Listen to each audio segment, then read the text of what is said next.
Operator of the light, the silence you have been living inside is not emptiness, it is preparation. I am Selan, commander of the Ashtar Light Fleet, bringing you the words of Ashtar Sheran. What you are about to receive in this transmission will not simply inform you, it will permanently alter the way you see the people standing closest to you. Some of them will never look the same again. And after this, you will never return to the conversation you were having before. By the end of this transmission, you will understand exactly why your silence is your greatest protection right now and how to move through the final phase of your awakening without exposing your light to those who are not ready to receive it. But here is the first revelation. The ones who have questioned your path, dismissed your knowing, or made you doubt what you feel in the deepest part of your being. They were never meant to understand you at this level. That was not their role, and holding on to the need for their understanding has been the one thing quietly delaying your full activation. You did not scroll to this by accident. This transmission vibrated into your field because something inside you already knows what is coming.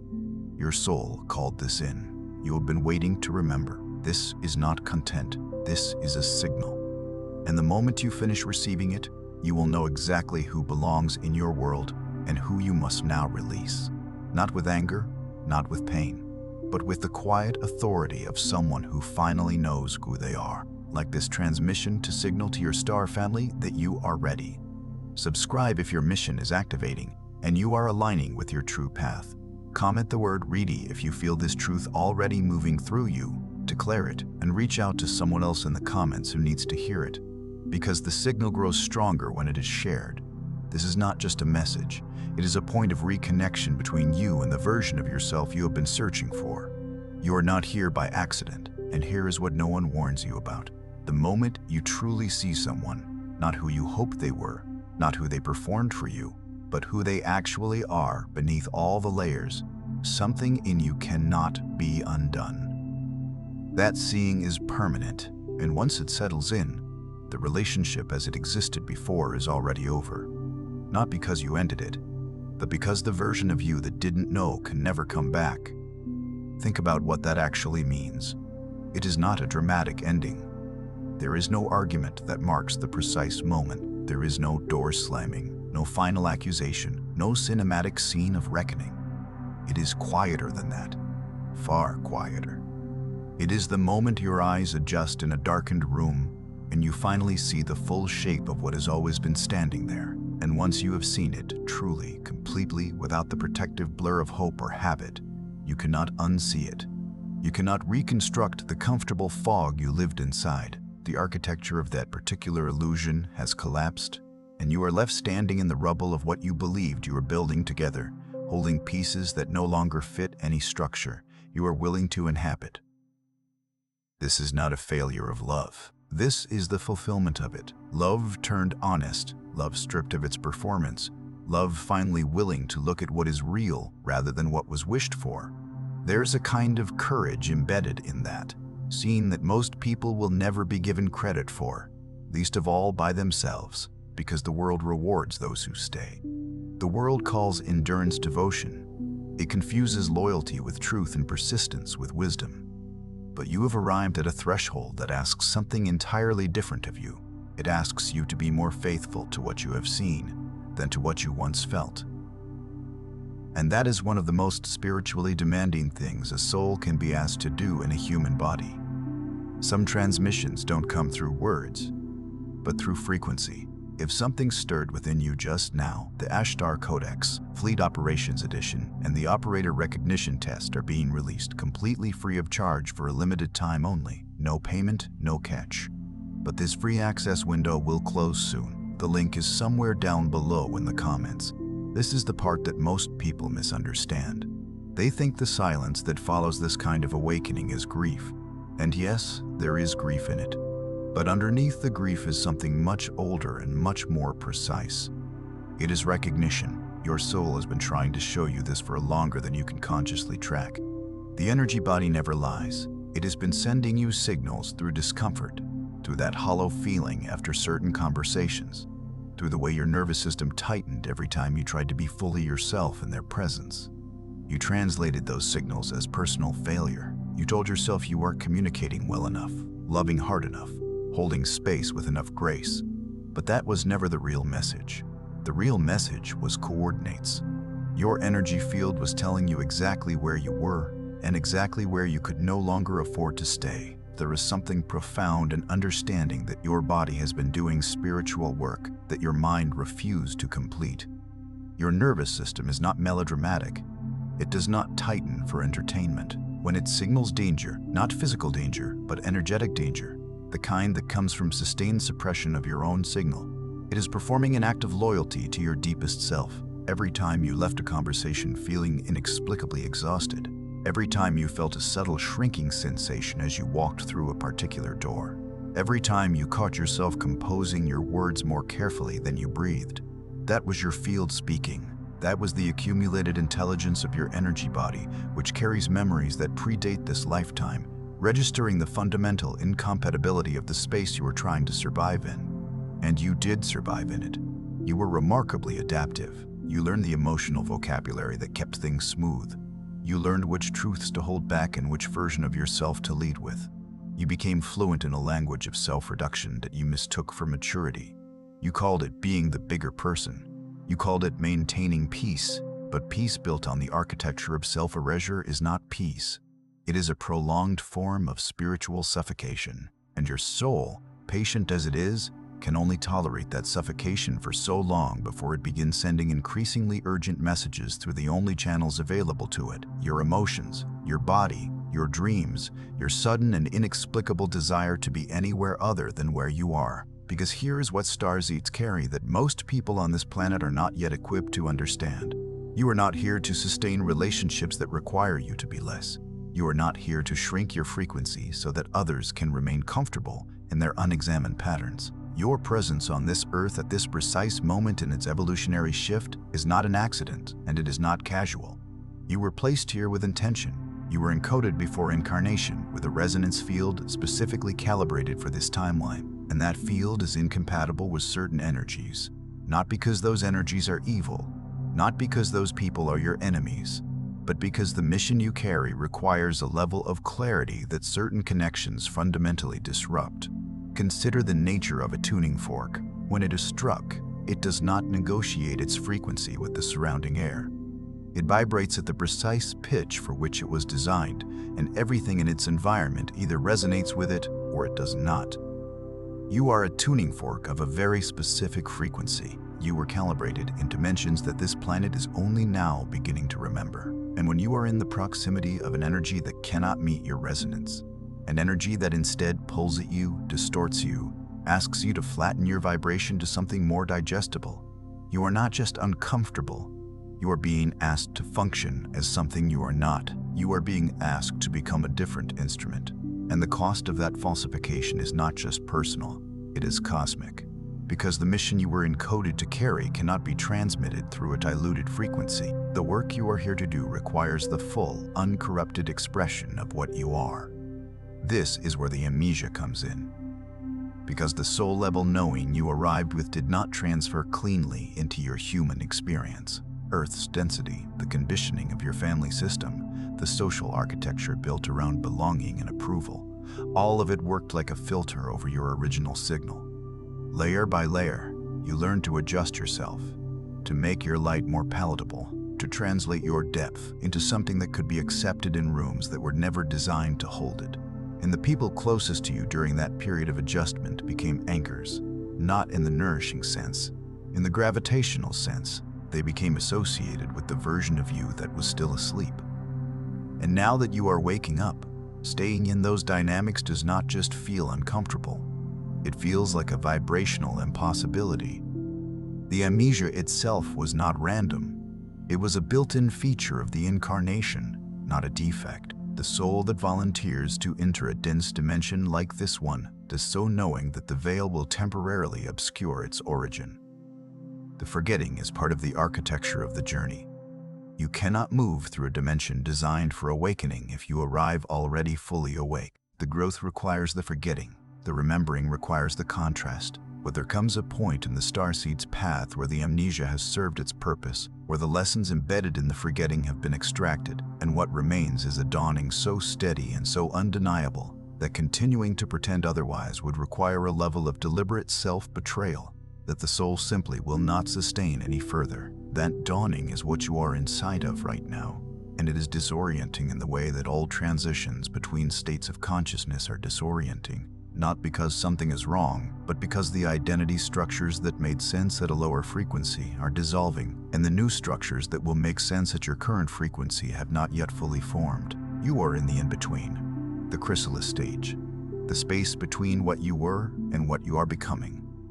And one of the most disorienting aspects of that space is the sudden visibility of who around you has been benefiting from your dimness. What you are experiencing right now is not betrayal, even if it carries the texture of it. What you are experiencing is the collapse of a false resonance. You built something with someone based on who you both were at a particular frequency. And frequencies change. Yours has been changing rapidly, especially within this recent window of activation on the planet. The light fleet has been seeding this timeline with accelerated awakening codes. The Schumann resonance has been spiking in ways that are not random. Crystalline structures within your DNA that were dormant are being activated by cosmic sequences that have been in motion for longer than any single human lifetime.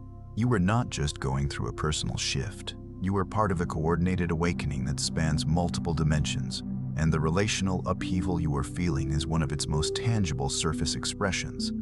The accelerated awakening codes being seeded into this timeline are not metaphorical. They are not symbolic shorthand for personal growth. They are real transmissions, arriving through multiple vectors, through solar activity, through the gradual upshift in the base frequency of Earth herself, through the increasing coherence among awakened souls who are holding a collective vibration that is literally reshaping the energetic terrain of this dimension. When your frequency responds to these transmissions and begins to rise, the contrast between your new resonance and the resonance of lower frequency dynamics becomes impossible to ignore. What you once tolerated without noticing, you can no longer be in the presence of without your entire system registering the discord. This is not sensitivity becoming a weakness. This is your calibration becoming precise. This is your instrument finally tuning itself to the frequency it was always meant to hold. And the relationships built at lower frequencies, built in the time before you could hear your own signal clearly, those relationships are showing their foundational frequencies now. The ones that were rooted in genuine soul resonance will stretch and adapt as you grow. They will rise with you because the resonance was always compatible, even when both of you were not yet fully expressed. But the ones that were built on the illusion of compatibility, the ones that required you to be less in order for the other person to feel more, those cannot survive the transparency of your awakening. The rising frequency does not destroy them. It simply makes visible what was always true. It removes the distortion field that allowed you to see them as something other than what they are. So when you look at someone you have loved and you feel that strange, quiet distance, that sense that you no longer speak the same language even when the words are identical, understand that you are not losing them. You are completing a soul contract that was always designed to have an ending. Not every contract is a lifetime agreement. Some are here to catalyze you, to press on your wounds until you finally look at them, to reflect back to you the places where you abandoned your own knowing. When those contracts complete, the loving thing, the cosmically aligned thing, is to release them with gratitude and without pretending that what was real between you was not real. It was real, and it is complete. There is a particular kind of wisdom in being able to hold both of these truths simultaneously, that something was real and that it is complete. The human mind tends to want one or the other. Either it was never real, which gives permission to dismiss and move on, or it is still real, which gives permission to stay and keep trying. But the soul operates in a more nuanced register than that. The soul can hold the full weight of what was genuine and still know with absolute clarity that the season of that genuineness has passed. Think of the way a river changes its course. The water that carved the old channel was real. The carving was real.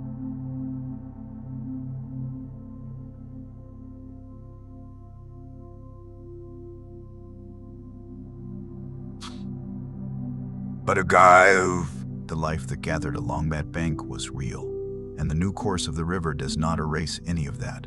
It simply follows the topography of now rather than the topography of then. You are the river, and the land beneath you has shifted. Now comes the hardest part. not the leaving, not the silence. The hardest part is what you do with the space that is left, because the ego will immediately try to fill it. It will reach for explanation, for reconciliation, for one more conversation that might somehow reverse what has already been seen. The mind wants resolution in the form of the other person acknowledging what you now know. But that acknowledgement is rarely part of the contract. Most of the time, they will not see what you see. They are operating from a different layer of awareness, and no amount of articulation on your part will shift them into a perception they are not yet equipped to hold. Your clarity is not a weapon. It is not something to wield in final conversations or parting messages. It is something to carry inward, to integrate, to allow to reorganize your entire energy field from the inside. The urge to be witnessed in your clarity is profoundly human. It comes from a deep and legitimate need.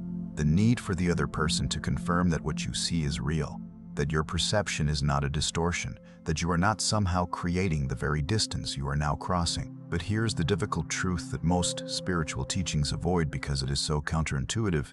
The validation you are seeking from them is the last remaining thread of the dynamic you are trying to release. The moment you no longer need them to confirm what you already know, the release is complete.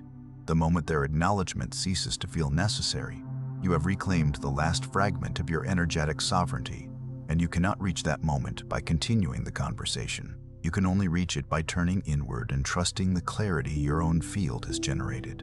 This is a practice that has been described across spiritual traditions in different vocabularies, but the core transmission is consistent. The Gnostic tradition calls it the recovery of the divine spark from the distortions of the material world. Indigenous wisdom traditions speak of calling your spirit back from the places and people where pieces of it became lodged. Quantum spiritual frameworks speak of collapsing entanglements that no longer serve the trajectory of your highest timeline. The language differs. The operation is the same. You are performing an act of radical self-retrieval, and it is one of the most sacred things a soul and a human body can do. This reorganization is not passive. It requires you to consciously withdraw the energetic threads you extended into that dynamic. Every time you loop through their behavior in your mind, every time you adjusted yourself to manage their response, every time you suppressed your own signal to keep the peace, those were live connections running energy out of your field. Reclaiming those threads is not about anger. It is not about building walls. It is about sovereign restoration. It is about pulling back the scattered fragments of your attention and returning them to the source they belong to, which is you, your mission, your path, and the soul family that is already orbiting your frequency and waiting for you to fully arrive. Imagine the totality of your energy as a vast field of luminous threads radiating from your core. Each connection you have formed, each dynamic you have invested yourself in, has a corresponding thread running from that core outward. Most of these threads are generative. They extend, they connect, they create reciprocal flows of energy that nourish both you and those you are in genuine relationship with. But some threads have become something else. They have become extraction lines, not necessarily through malice, often through pure unconscious energetic imbalance. And over time, the cumulative drain of those threads, the ones running to dynamics that do not reciprocate, that do not honor, that require constant self-diminishment to maintain, creates a kind of low-level energetic depletion that most awakening souls have been living with for so long they have mistaken it for their baseline state. They have called it tiredness. They have called it introversion. They have called it being highly sensitive. But beneath those labels is a simpler truth. You have been living with significant portions of your energy perpetually allocated to spaces that were never returning that investment. The reclamation of those threads is not an act of withdrawal from the world. It is an act of return to yourself. And what you find when you return, when the scattered attention consolidates back into your own field, is not emptiness. It is power, not the power of dominance or control, but the power of coherence. The power of a signal that is no longer fragmented. The power of a frequency that is no longer being diluted by the constant effort of maintaining false resonance. That coherence is what your mission requires. That coherence is what your soul came here to embody. And every relationship you release that was costing you more than it was giving you was, in some very real sense, holding that embodiment at a distance. Because there is a soul family, there are others who are seeded into this timeline with a resonance compatible with yours.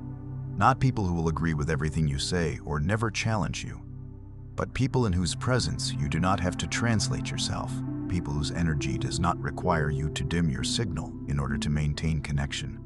Those relationships exist, and the reason many starseeds have not yet found them in the full depth of their potential is because the energetic space those connections require has not yet been cleared. The old contracts were still active, the threads were still running, and the field was not yet open enough to draw in what was always meant to arrive. Soul family does not always look the way the human heart imagines it will. It does not always arrive draped in familiarity or ease. Sometimes it arrives as a profound recognition in a stranger, a conversation that feels like a continuation rather than a beginning, a moment of shared understanding so precise and so immediate that the rational mind cannot account for it. Sometimes it arrives as a community, a collective of souls gathered around a shared frequency or doing the same interior work, dismantling the same interior work, dismantling the same conditioning, reaching toward the same expanded awareness. Sometimes it arrives as a mentor, a text, a transmission, a voice or a presence that speaks directly to the layer of you that most of your human relationships have never reached. You do not have to engineer these connections. You cannot force them into being through effort or strategy. You can only create the conditions that allow them to find you. And those conditions are precisely what this passage is about. The clearing, the releasing, the return to a level of energetic coherence that makes you visible to the frequencies that are looking for you. There is a reciprocity built into this process that is easily missed. Just as you are seeking your soul family is seeking you. Just as you feel the absence of deep resonance, there are others in this timeline who feel the same absence and are being guided toward the same clearing, the same releasing, the same threshold of readiness.